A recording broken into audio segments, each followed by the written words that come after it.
Les premiers ateliers que j'ai pris de théâtre, c'était par la compagnie Mise en Scène.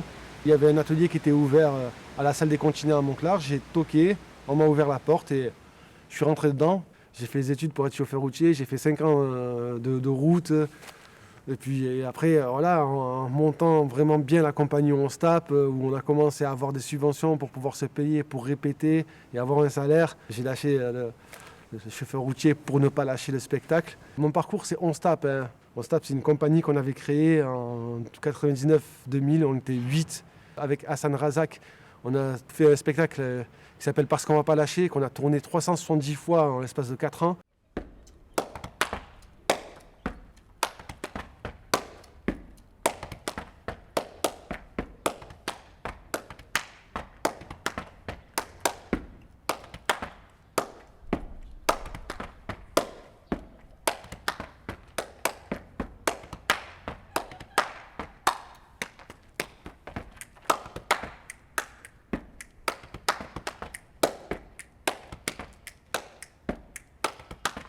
C'est pas la percussion corporelle, c'est la percussion tout court.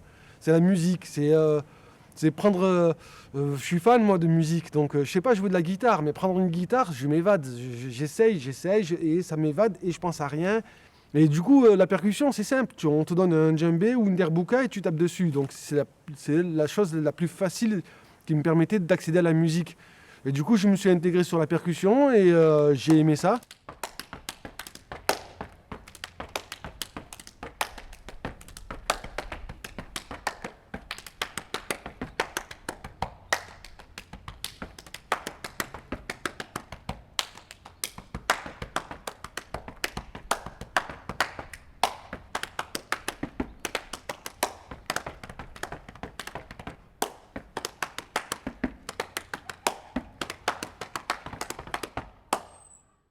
Mon avis entre l'intra et l'extramuros, déjà c'est des murs.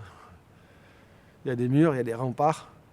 Donc l'intérieur, c'est le palais des papes, c'est le centre-ville. Avant, on n'avait pas, on n'avait pas tout ce qu'on nous propose sur YouTube, Internet et tout ça et tout. Donc je venais, je marchais, rue de la République, McDo, Fnac. Fnac, c'était pour écouter du son, je me rappelle. S'il fallait écouter un nouveau album de rap, bah, tu allais à la Fnac, il y avait le CD avec le casque, tu mettais play et tu restais. Et je restais pendant des heures. J'écoutais tous les albums.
L'extramuros, c'est une autre population, hein.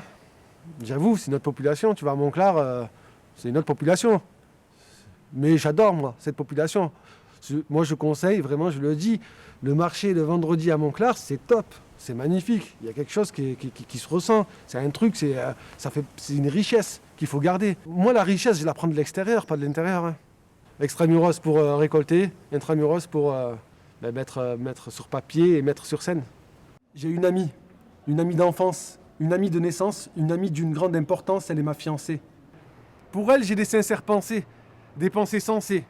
Elle est essentielle, elle est mentielle, elle est démentielle, ce ne sont pas des mensonges. J'ai une amie qui n'a jamais pris de congé. Dans le changement, elle est plongée. Ton futur, elle ne fait que te le prolonger, que tu sois français ou bien étranger. J'ai une amie qui aime la bouillabaisse, qui aime le tagine. Souvent, elle imagine un brassage culturel comme par magie, que tout le monde ait à manger, que tout le monde ait un logis. J'ai une amie qui n'aime pas leur politique, leur télé, leurs émissions sadiques, leur sale fric. Elle est pudique, authentique, méthodique, elle aime l'Afrique.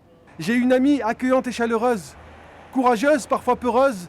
Elle m'a appris que la vie n'est pas rose et à finir par oser, sans perdre la raison pour pouvoir se poser dans sa paisible maison. J'ai une amie et certains ont des doutes sur son ascendance, jugent son apparence et par méfiance, ils n'ont pas confiance. Ces mots viennent de ma conscience. Mesdames, messieurs, j'aime ma ville, j'aime Avignon.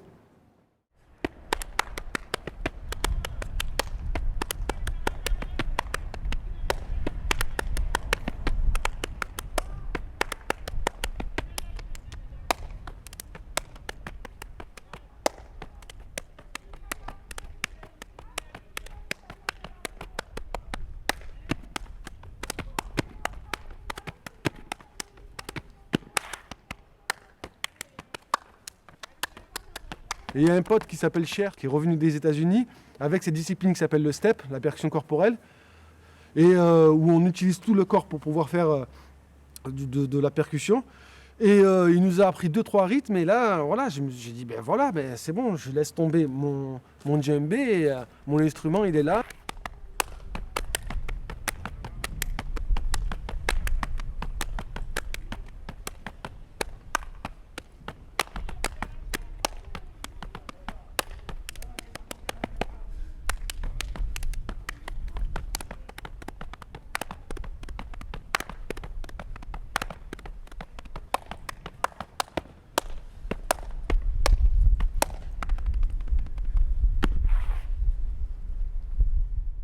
Je devais jouer à 20h et j'ai eu un appel à 18h. J'ai un ami cher qui est décédé. Et à 20h, c'était la scène la plus. Où j'ai ressenti le plus d'émotion. J'avais l'impression d'être accompagné. Et l'important, c'est de ne pas lâcher les émotions. J'ai pas envie de pleurer pour faire pleurer le public, c'est pas ça.